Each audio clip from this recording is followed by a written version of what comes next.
2004 tsunami வந்துச்சுங்க. ரொம்ப எளிதான ஒரு விஷயம். சுனாமி வந்து ஊரவே உலுக்கி போட்டுருச்சு சார். எல்லா பேரும் குடும்பங்கள் எல்லாம் சந்தோஷமா இருந்த ஒரே நாள் இரவுல எல்லாமே பிரிவு அப்படியே பழந்து போயிடுச்சுங்க ஊரே. உண்மை.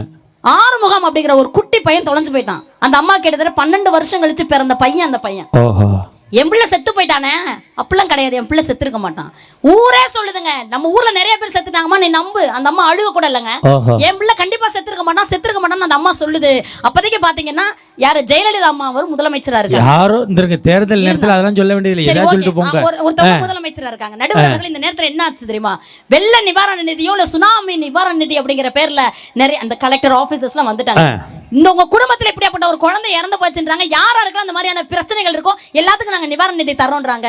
எல்லா பேரும் நிவாரண நிதி போய் வாங்கிட்டு வந்தாங்க. இந்த அம்மா போகவே இல்லை சார், போகவே இல்லை. கண்டிப்பா பரவாயில்லம்மா கொடுக்கறத வாங்கிக்க, 4 லட்ச ரூபாய் பணம் கொடுக்குறாங்க. அந்த அம்மா ஏத்துக்கவே இல்லை.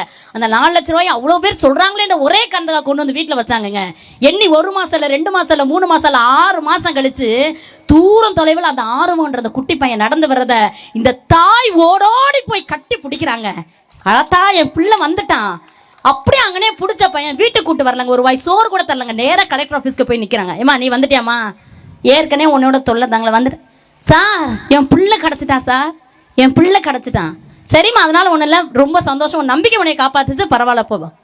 இல்ல சார் இந்தங்க காசு. ஒரு அழுக்கு துணி பையன் 4 லட்ச ரூபாய் 6 மாசத்துக்கு முன்னாடி வாங்கின அழுக்கு துணி பைய கொண்டு போய் கலெக்டர் முன்னாடி கொடுத்துச்சுங்க. அந்த கலெக்டர் பார்த்து கேட்டாரு, ஏமா உனக்கு புருஷன் வேற இல்லையில, 4 லட்ச ரூபாய் பணம் கொடுத்தாங்கல்ல, புள்ளதான் இல்ல இருக்கும், ஏதோ ஒண்ணு செலவு பண்ணிருக்கலாம்மா அப்படின்னு கேட்டதுக்கு அந்த தாய் கண்ணீரோட சொன்ன பதில் என்ன தெரியுமா சார், சார் 4 லட்ச ரூபாய் கொடுத்தீங்க, ஆனா அதுல இருந்த ஒத்த நோட்டு கூட என்னை பார்த்து அம்மான்னு கூப்பிடல சார் என்று சொன்னால் நடுவர் அவர்களே, உறவினுடைய மகத்துவம் என்னன்றதை முதல்ல புரிஞ்சுக்கணும் நடுவர். உண்மைமா நீங்க சொல்றது.